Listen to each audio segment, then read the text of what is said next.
नमस्कार, स्वागत है आपका सस्टेनेबल एग्रीकल्चर चैनल में। आज हम बात करेंगे उस सच्चाई की जो हर थाली से धीरे धीरे गायब हो गई, मोटे अनाज यानी मिलेट्स की। एक वक्त था जब बाजरा, मड़ुआ, कोदरा, कंगनी, सांवा जैसे अनाज भारत के हर हिस्से में उगाए जाते थे। ये अनाज न केवल पोषक होते थे बल्कि हमारी संस्कृति, जलवायु और परंपरा के अनुकूल भी थे। लेकिन फिर आया एक ऐतिहासिक मोड़ जिसे हम कहते हैं हरित क्रांति। सन 1960 के आसपास भारत गंभीर खाद्य संकट से जूझ रहा था। देश में अकाल पड़ रहे थे, लोगों को भरपेट खाना नहीं मिल रहा था। इसी समय सरकार ने उच्च उपज वाले गेहूं और धान के बीजों को बढ़ावा देना शुरू किया। साथ ही रासायनिक खाद, कीटनाशक, सिंचाई और मशीनों का इस्तेमाल बढ़ने लगा। इसका फ़ायदा हुआ, अनाज का उत्पादन बढ़ा और देश खाद्यान्न संकट से बाहर आया। लेकिन इस सफलता की एक कीमत भी थी। धीरे धीरे मिलेट्स यानी मोटे अनाज को नज़रअंदाज किया जाने लगा। उन्हें गरीबों का खाना कहा जाने लगा। किसान भी मजबूरी में गेहूं धान की तरफ मुड़ गए। फसलों की विविधता घटने लगी।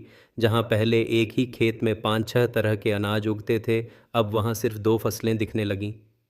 सिंचाई के लिए पानी की खपत बढ़ी, मिट्टी की उर्वरता घटी और किसानों की लागत आसमान छूने लगी। उधर उपभोक्ताओं की थाली से धीरे धीरे मोटे अनाज गायब हो गए। अब हमारी थाली में चावल और गेहूं तो हैं, लेकिन फाइबर, आयरन, कैल्शियम और माइक्रोन्यूट्रिएंट्स की भारी कमी है। डायबिटीज़, मोटापा, थायराइड और कुपोषण जैसी बीमारियां बढ़ने लगी हैं, खासकर शहरी इलाकों में। इतना ही नहीं, हमने अपनी सांस्कृतिक पहचान भी खो दी।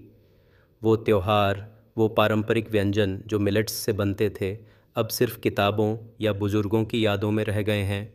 गांवों की महिलाएं जो पहले कोदो या मड़ुआ पीसती थीं, अब सफ़ेद चावल पर निर्भर हैं। लेकिन दोस्तों, अब समय बदल रहा है। वर्ष 2023 को अंतर्राष्ट्रीय मिलेट वर्ष घोषित किया गया। अब बाजरा, कोदो, मड़ुआ जैसी फसलों को फिर से महत्व मिलने लगा है। हिमाचल प्रदेश जैसे राज्य फिर से मोटे अनाज को बढ़ावा दे रहे हैं।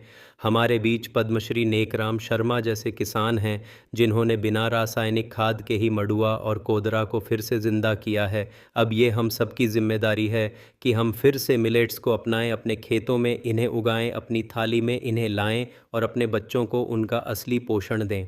तो दोस्तों, अगर आपको यह जानकारी उपयोगी लगी हो तो वीडियो को लाइक करें, शेयर करें और हमारे चैनल सस्टेनेबल एग्रीकल्चर को सब्सक्राइब ज़रूर करें।